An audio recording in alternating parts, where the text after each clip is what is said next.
If you want more raid medals, these are the 3 best clan capital attack strategies any player should master. Each of these can be mixed and matched so you can 3-star any district in just 2 attacks. Let's first start with the Mountain Golem, a strong yet slow troop. This can either be used as your starting attack or as your second attack for any district with the exception of Dragon's Cliff. Often when using this troop, you will need to start with the Mountain Golem itself and the Endless Haste spell if there is not one placed already. This spell will buff the Mountain Golem's movement speed by quite a bit, allowing it to move between buildings quicker and thus take slightly less damage and get better value. In this case, the Mountain Golem will be moving from building to building, allowing you to use other troops like Super Barbarians to clear through buildings that it might have missed to help expand the placement map while preventing backtracking, or even the Hog Raiders to stun defenses, especially single target Infernos, so that way it can stay alive a lot longer. Additionally, you can use the frost spells to slow down defenses such as blast bows, rocket artilleries, or even the multi-cannons, as this will significantly help the Mountain Golem's survivability as they move through what's left of the base. From here, you really can just let the Golem do its thing, as it doesn't need any assistance once all your troops and spells have been used. For most players, I recommend this composition when using the Mountain Golem. It helps to clear trash buildings while supporting the Golem through funneling or stunning key defenses like the single target Infernos. As for spells, the Endless Haste is essential if it's not already active. The speed buff helps the Golem close the gap quickly, which is key to keeping him alive. A frost spell is also important to reduce incoming damage and extend the Golem's lifespan, allowing you to clear more buildings before he falls.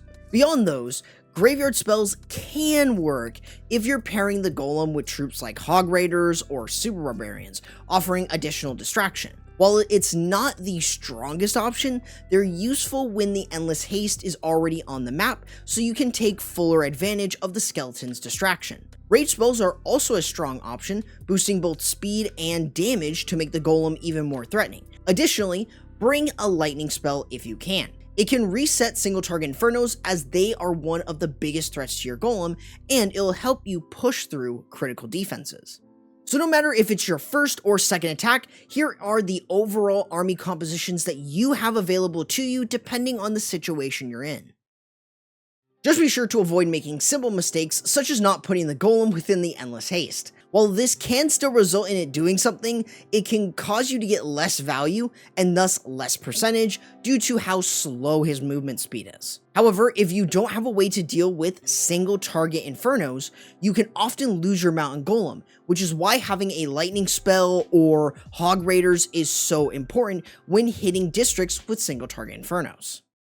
Now, for most players, Super Miners are one of the best troops for gaining raid medals easily. Not only can they be used in both attacks, but they can also work as a cleanup hit for the other 2 troops. And they can work against any district, especially Dragon's Cliff.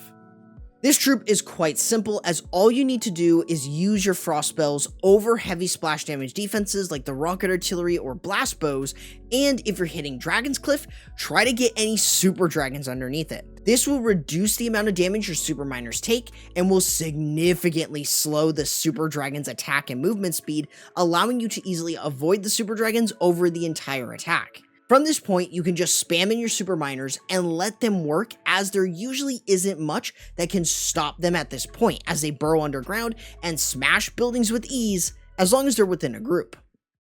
As such, here's the recommended army comp, which will often work against most bases. Usually, mass super miners do not need a ton of support, so just using 10 of them is going to be the best. And as for spells, it's also quite simple. Frost spells are the only choice you should consider when using them, as they can keep a ton of damage off your super miners with a 50% slow. This allows super miners to deal with defenses underneath the spell, and as for super dragons, they won't be able to catch up with them nor do much damage against them, allowing you to ignore them completely. Additionally, bringing a lightning or jump spell can help the super miners, whether it's to clear trash buildings or stun defensive troops or buildings, or to expand the placement map for your second attack. No matter if it's your first or second hit, basically mass super miners can just use this composition for both attacks.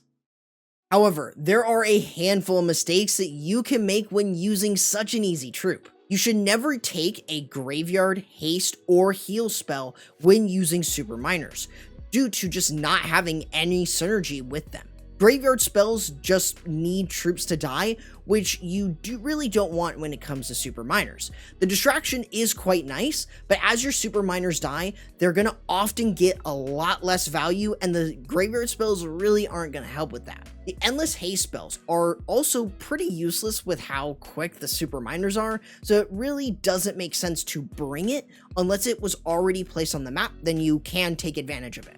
As for the heal spells, they're quite common to use with super miners out in the community and even in my clan, but they don't really out-heal the damage that they take, so usually it's never worth taking them over just using 2 frost spells. Additionally, be careful of certain bases, as they can be filled with traps and baits for the super miners and can be very compact, which can often lead to super low percentage attacks and thus forcing a third attack on the base. So try to avoid bases like these to get the most out of your super miners and easily gain 3 stars on any district.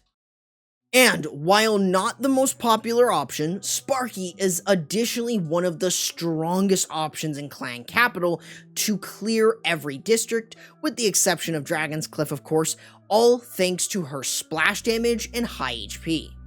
Similar to the Mountain Golem, you need an endless haste in your attacks to keep the Sparky moving. Since she focuses mostly on defenses, it's good to keep her moving between them as she deals massive splash damage to the defense and surrounding buildings.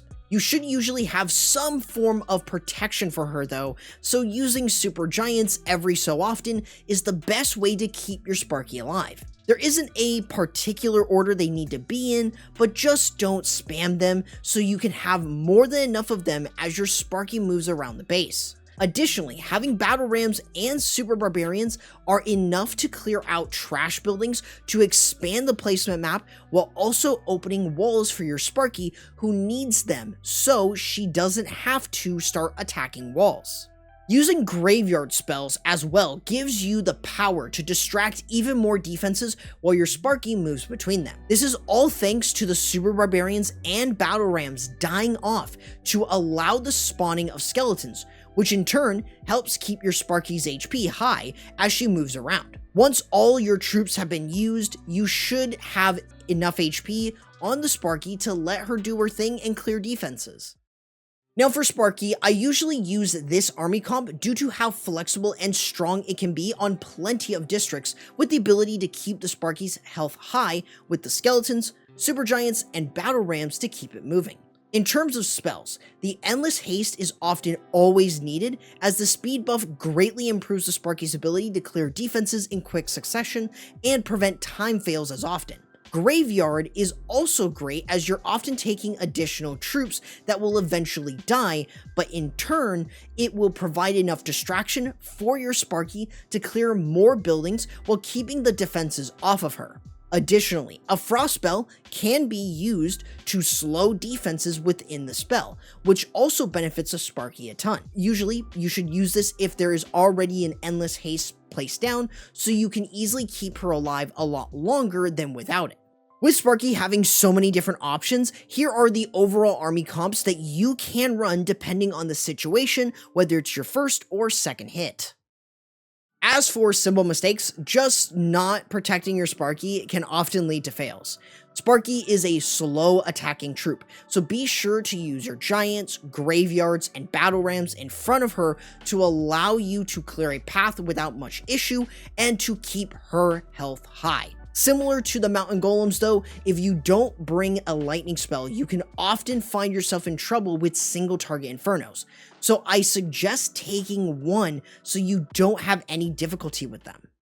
With the super miners, Mountain Golem, and Sparky under your wing, you should be able to easily smash bases in Clan Capital and earn more raid medals. In case you want a full guide on the Royal Champion Charge, I suggest checking out this video right here.